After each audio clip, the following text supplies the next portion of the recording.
얼굴과 머리가 이렇게 잘 보존된 것은 본 적이 없습니다. 이것은 전 세계에서 선사시대에 가장 잘 보존된 머리와 얼굴입니다.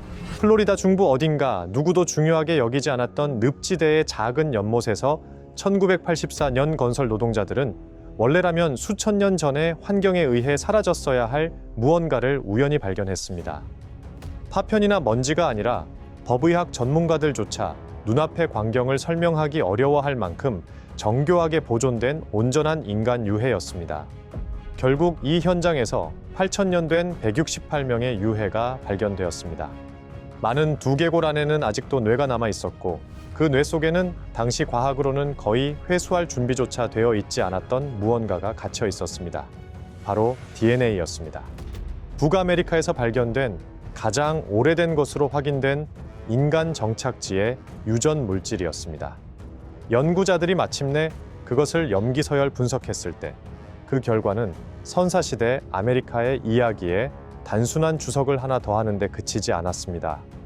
그 이야기를 다시 쓰게 만들었습니다. 이들이 누구였는지, 얼마나 오래 그곳에 머물렀는지, 그리고 누구도 그런 복잡성이 가능하리라 상상하기 훨씬 전부터 어떤 사회를 이루고 있었는지 말입니다. 바로 그것을 이 늪지가 드러낸 것입니다. 스티브 밴더잭은 역사를 찾고 있었던 것이 아니었습니다. 그는 플로리다 브레버드 카운티의 작은 늪지대 연못에서 굴착기를 몰며 주택단지를 만들기 위해 땅을 정리하고 있었습니다. 때는 1984년이었습니다. 그 연못은 검고 얕았으며 눈에 보이는 모든 기준으로는 완전히 평범했습니다. 그런데 굴착기 버킷에 무언가가 걸렸습니다. 그는 기계를 멈추고 내려와 확인했습니다. 그것은 둥글고 짙은 갈색이었으며 처음에는 바위라고 생각했습니다. 플로리다의 그 지역에서는 바위가 드물기 때문에 그는 그것을 집어들었습니다. 그는 그것을 뒤집어 보고 그것이 인간의 두개골이라는 사실을 깨달았습니다. 가장 먼저 떠오른 추정은 살인이었습니다. 누군가가 살해되어 물속에 버려졌다는 것이었습니다. 경찰이 호출되었고 검시관이 두개골을 조사했습니다. 거의 곧바로 그 이론을 복잡하게 만드는 사실이 드러났습니다. 뼈는 오랜 기간 이탄 속에 잠겨 있으면서 전체가 짙게 물들어 있었습니다. 이것은 최근의 일이 아니었습니다. 범죄 수사가 아니었습니다. 검시관은 다른 판단을 내렸습니다. 고고학자가 필요했습니다. 플로리다 주립대학교에서 인간 골격 유해를 전문으로 연구하던 젊은 조교수 글렌 도런은 큰 기대 없이 현장에 도착했습니다. 현장 자체는 신뢰감을 주지 않았습니다. 평범한 플로리다 관목지대에 둘러싸인 작고 어두운 연못이었습니다. 그래도 그는 가장자리를 따라 걸었습니다. 몇 분도 지나지 않아 그는 이탄둑에서 침식되어 드러나는 인간뼈 무리를 발견했습니다. 그러고 나서 그는 두개골 4개를 더 찾아냈습니다. 그들의 치아가 즉시 그의 시선을 사로잡았습니다.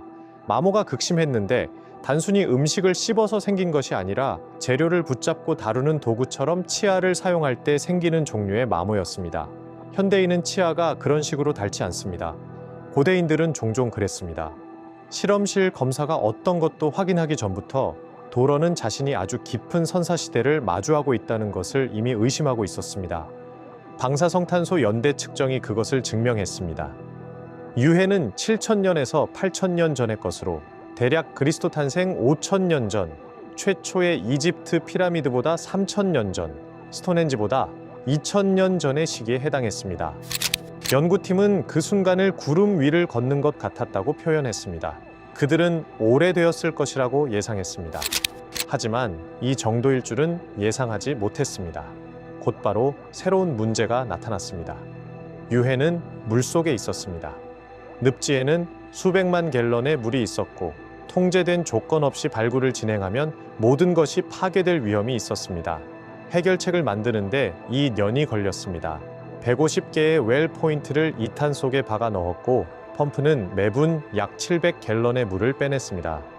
천천히 늪지의 바닥이 모습을 드러냈습니다. 수면 아래 나타난 것은 모든 예상을 뛰어넘었습니다. 처음 발견된 두개골들은 고립된 발견이 아니었습니다. 그것들은 그저 시작에 불과했습니다. 이탄 속에서 시신이 하나씩 드러났습니다. 남자, 여자, 아이들이었습니다. 대부분은 태아 자세로 놓여 있었고 수천 년 전 안치되었던 바로 그 모습 그대로였습니다. 그 패턴은 현장 전체에서 놀라울 정도로 일관되게 반복되었습니다. 이것은 무작위 매장이 아니었습니다. 의도적인 매장이었습니다. 발굴이 끝났을 때 연구자들은 168명의 유해를 회수했습니다. 연대 측정 결과 이 매장지는 약 1300년 동안 계속 사용된 것으로 드러났습니다. 이것은 재난이나 전염병 혹은 단일 사건의 결과가 아니었습니다. 공동묘지였습니다. 1000년이 넘는 시간 동안 선사시대의 한 공동체는 세대를 거듭해 같은 장소로 돌아와 죽은 이들을 묻었습니다. 그 연속성은 놀라웠습니다. 그들은 기록된 유럽사의 전체 기간보다 더 긴 시간 동안 이 신성한 장소를 지켜왔습니다. 다음 질문은 분명했습니다. 그들은 누구였을까요? 그 질문에 답하기 전에 과학자들은 또 다른 미스터리를 풀어야 했습니다. 도대체 왜 무엇이든 살아남을 수 있었을까요? 뼈는 유기물입니다. 충분한 시간, 습기, 박테리아, 산성, 토양이 주어지면 완전히 사라집니다. 대부분의 환경에서 8,000년 된 골격은 거의 아무것도 남기지 않습니다. 플로리다의 열기는 그 파괴를 더 빠르게 만들었어야 했습니다. 그런데도 윈도버 유해는 놀라울 만큼 신선해 보였습니다. 일부 법의학 전문가들은 그것을 불과 몇 년 된 유해와 비교하기도 했습니다. 그 설명은 단순하면서도 특별했습니다. 그 연못은 이탄 늪지였습니다. 이탄은 분해된 식물이 압축되어 만들어진 조미라고 산소가 부족한 환경으로 부패를 일으키는 곰팡이와 박테리아를 억제합니다. 시신들은 죽은 뒤 빠르게 물에 잠겼고 분해가 완전히 시작되기 전에 혐기성 조건 속에 봉인되었습니다. 그것만으로도 부패는 극적으로 느려졌을 것입니다. 하지만 윈도버에는 또 다른 이점이 있었습니다. 많은 늪지와 달리 그곳의 화학 성분은 강한 산성이 아니었습니다. 대부분의 늪지 환경은 결국 뼈를 녹여버립니다. 그래서 다른 곳에서 발견되는 늪지 미라는 피부와 연조직은 보존되는 경우가 많지만 골격 유해는 손상되는 경우가 많습니다. 윈도버에서는 둘 다 살아남았습니다. 이 사람들이 평범한 흙에 묻혔다면 그들의 골격은 몇 년 안에 사라졌을지도 모릅니다. 대신 늪지는 그들을 8,000년 동안 보존했습니다. 발굴팀은 자신들이 놀라운 보존 환경에서 작업하고 있다는 것을 알고 있었습니다. 그들이 깨닫지 못한 것은 그 보존이 얼마나 멀리까지 이어졌는가였습니다. 첫 단서는 몇몇 두개골이 예상보다 무겁다는 사실에서 나왔습니다. 뼈만으로는 그 무게를 설명할 수 없었습니다. 안에 무언가가 남아 있었습니다. 연구자들은 처음에 수천 년 동안 이탄이 두개골 안으로 들어가 굳었다고 생각했습니다. 그럴듯한 설명이었지만 틀렸습니다. 약 45세 무렵 사망한 것으로 추정되는 한 여성의 두개골이 영상 촬영을 위해 플로리다 대학교로 옮겨졌습니다. MRI 스캔은 놀라운 사실을 드러냈습니다. 안에 있던 물질은 이탄이 아니었습니다. 그것은 생물학적 구조를 유지하고 있었습니다. 연구자들이 그것을 조심스럽게 제거했을 때 그들은 인간의 뇌를 바라보고 있었습니다. 그 기관은 건조와 수세기에 걸친 압력으로 원래 크기의 약 4분의 1로 줄어들었지만 전체적인 형태는 분명히 알아볼 수 있었습니다. 주름은 여전히 보였고 현미경으로는 세포 구조의 일부까지 관찰할 수 있었습니다. 결국 연구자들은 이 현장에서 선사시대의 뇌 91개를 회수했습니다. 흔적이나 인상, 화학 잔류물이 아니라 8,000년 동안 보존된 실제 인간의 뇌였습니다. 그 의미는 보존을 훨씬 넘어섰습니다. 인간의 뇌는 약 15만 년 동안 본질적으로 거의 변하지 않았습니다. 실험실에 놓인 그 기관은 원시적인 것이 아니었습니다. 구조적으로 그것을 연구하는 과학자의 뇌와 같았습니다. 윈도버 사람들은 완전한 현대인이었습니다. 그들이 무엇을 믿고, 무엇을 두려워하고, 무엇을 사랑하고, 무엇을 이해했든 그들은 오늘날 우리가 가진 것과 같은 인지 구조를 사용해 그 경험들을 처리했습니다. 늪지는 그들의 몸뿐만 아니라 그들의 마음에 대한 증거까지 보존하고 있었습니다. 그 깨달음은 더 큰 질문으로 이어졌습니다. 세포 구조가 살아남았다면 그 세포 안에도 아직 무언가가 남아 있을 수 있을까요? 유전학자 빌 하우스워스는 가능성이 있다고 믿었습니다. DNA였습니다. 가능성은 밝지 않았습니다. DNA는 빠르게 분해됩니다. 열, 습기, 미생물 활동, 시간은 모두 DNA에 불리하게 작용합니다.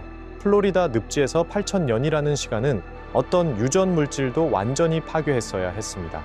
그런데 보존된 세포 구조는 아주 희박하더라도 가능성을 시사했습니다. 하우스워스는 시도해 보기로 했습니다. 연구자들은 고대 뇌 조직 샘플을 세포 물질을 분해하고 살아남은 유전 내용을 방출하도록 설계된 효소로 처리했습니다. 그 물질은 이후 냉각, 처리, 분리 과정을 반복했습니다. 성공을 예상한 사람은 거의 없었습니다. 고대 DNA 회수는 아직 젊은 분야였고 이상적인 조건에서도 사용할 수 있는 DNA를 추출하는 것은 어려웠습니다. 플로리다의 기후는 특히 불리해 보였습니다. 하지만 결과는 양성이었습니다. 인간 DNA였습니다. 식물 오염이 아니었습니다. 환경 잔류물도 아니었습니다. 이집트 피라미드가 존재하기 훨씬 전부터 플로리다 늪지 아래에 잠들어 있던 뇌 조직에서 회수된 인간 유전 서열이었습니다. 그 발견은 놀라웠지만 한 가지 결정적인 질문이 남아 있었습니다. 그것이 진짜였을까요? 고대 DNA 연구는 오염에 매우 취약한 것으로 악명이 높습니다. 현대인의 DNA가 취급 과정에서 샘플에 들어가 그럴듯하지만 잘못된 결과를 만들 수 있습니다. 하우스워스는 오염이 발생했다면 전체 발견이 무너질 것이라는 사실을 알고 있었습니다. 그것을 검증하기 위해 그는 회수된 서열을 여러 집단의 유전 프로필과 비교했습니다. 답은 분명했습니다. DNA는 유럽인, 아프리카인, 아시아인 유전 프로필과 다른 표지를 가진 뚜렷한 아메리카 원주민의 특징을 지니고 있었습니다. 어떤 아메리카 원주민도 샘플을 취급하거나 처리하는 과정에 참여하지 않았기 때문에 오염은 확실하게 배제될 수 있었습니다. 그 DNA는 진짜였습니다. 연구자들이 회수한 것은 8,000년 전 살았던 사람들의 진정한 석기시대 유전 물질이었습니다. 당시 그것은 지금까지 추출된 것으로 확인된 가장 오래된 인간 DNA였습니다. 그 서열은 조상에 관한 것 이상의 사실을 드러냈습니다. 그것은 외모에 관한 단서를 제공했습니다. 검은 머리, 검은 눈, 어두운 피부였고 이는 현대 아메리카 원주민 집단과 일치하는 특징이었습니다. 이 발견은 대중적인 가정에 도전했습니다. 윈도버 사람들은 이후 집단과 단절된 어떤 신비롭게 사라진 인종의 구성원이 아니었습니다. 그들은 조상이었습니다. 그 고대의 뇌에 존재했던 동일한 유전적 특징은 오늘날 아메리카 전역의 원주민 집단을 통해 계속 이어지고 있습니다. 그 혈통은 사라지지 않았습니다. 견뎌낸 것입니다. 한 개인은 특히 강력한 복원 작업의 중심이 되었습니다. 그녀는 사망 당시 약 70세였던 여성으로 공동묘지에서 회수된 사람들 가운데 가장 나이가 많은 인물 중 하나였습니다. 연구자들은 그녀의 두개골을 스캔해 3차원 모델로 변환했습니다. 조직 깊이 측정값과 유전 정보가 복원 과정을 안내했고 디지털 구조 위에 얼굴 특징이 점차 더해졌습니다. 글렌 도러는 그 얼굴이 나타나는 것을 지켜보았습니다. 20년 동안 그는 그녀의 유해를 연구했지만 그 뒤에 있던 사람의 얼굴을 본 적은 없었습니다. 그런데 이제 갑자기 그녀가 모습을 드러냈습니다.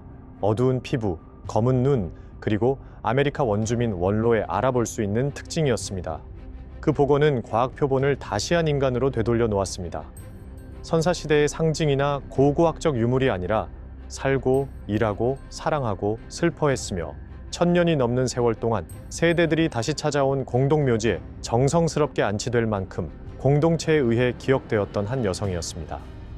수천 년 동안 세상은 그녀가 존재했다는 사실을 잊고 있었습니다. 그러다 늪지가 그녀를 다시 돌려준 것입니다.